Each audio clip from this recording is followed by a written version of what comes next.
A Paróquia do Divino Espírito Santo apresenta a Palavra de Deus com o Padre Rosenildo Pereira.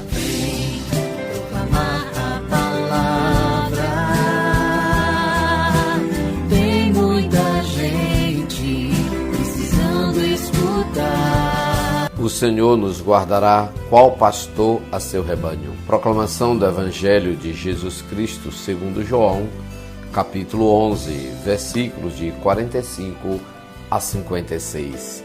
Glória a vós, Senhor. Naquele tempo, muitos dos judeus que tinham ido à casa de Maria e viram o que Jesus fizera, creram nele. Alguns, porém, foram ter com os fariseus e contaram o que Jesus tinha feito. Então, os sumos sacerdotes e os fariseus reuniram o conselho e disseram: o que faremos? Este homem realiza muitos sinais. Se deixamos que ele continue assim, todos vão acreditar nele. E virão os romanos e destruirão o nosso lugar santo e a nossa nação. Um deles, chamado Caifás, sumo sacerdote em função naquele ano, disse: vós não entendeis nada. Não percebeis que é melhor um só morrer pelo povo do que perecer a nação inteira?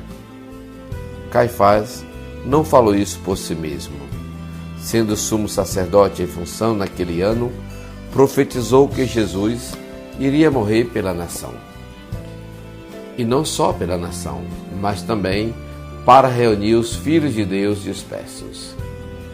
A partir desse dia, as autoridades judaicas tomaram a decisão de matar Jesus.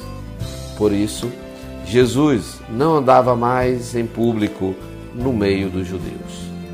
Retirou-se para uma região perto do deserto, para a cidade chamada Efraim.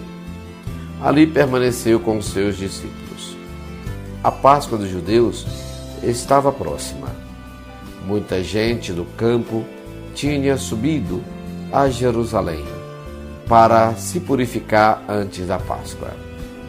Procuravam Jesus e, a reunirem-se no templo, comentavam entre si: o que vos parece?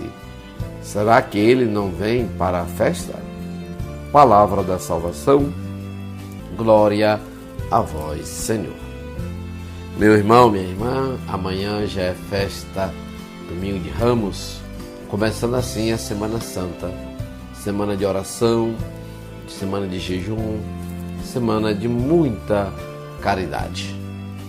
E hoje, esse tempo da Páscoa, nós estamos chegando ao fim.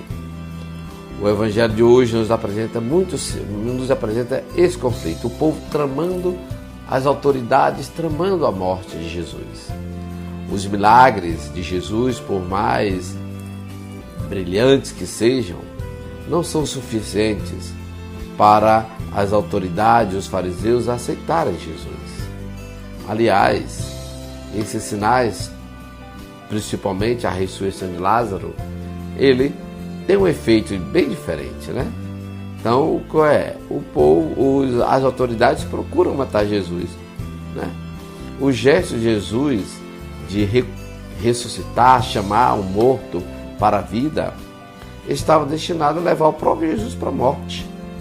A argumentação do sumo sacerdote Caifás permite-nos, assim, medir, né, a força moral de Jesus. Então, mas também a moral de Caifás. Então, pouco importa para Caifás, para os fariseus, né, pouco importa se Jesus tenha ou não ofendido a Deus, que Jesus tenha ou não razão. Para eles o que importa é a morte de Jesus para salvar o templo. Pouco importa se Jesus tenha operado milagre, se Jesus é possuído ou não pelo demônio, se Jesus é enviado de Deus ou não. Esta é a única coisa que importa para eles. É preferível morrer um homem só, né, pelo povo, do que perecer toda a nação. Nós podemos dizer que o inocente, ou Jesus inocente ou culpado, ele deve ser sacrificado em razão da nação. Esta é uma profecia de Caifás, mas o evangelista João alarga essas palavras, ele coloca aí num nível bem maior, né? Porque ele vai dizer que Jesus morre para reunir o povo de Israel. Jesus deve morrer pela salvação não só da nação, mas um horizonte bem maior para reunir os filhos de Deus dispersos. Então todos os gentios pagãos agora que buscam realmente a salvação, que estão predestinados à salvação, vão ser reunidos numa só igreja, num só rebanho, sob a orientação de um só pastor. A morte de Jesus, assim, foi um exemplo da execução dos homens, da inveja dos homens poderosos, mas que tem um futuro brilhante, que é a salvação de todos.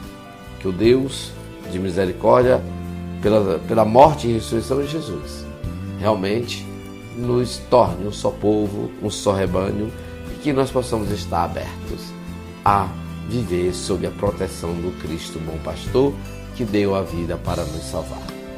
Deus, meu irmão, minha irmã, abençoe você e todos os seus. O Deus que é Pai, Filho e Espírito Santo. Amém.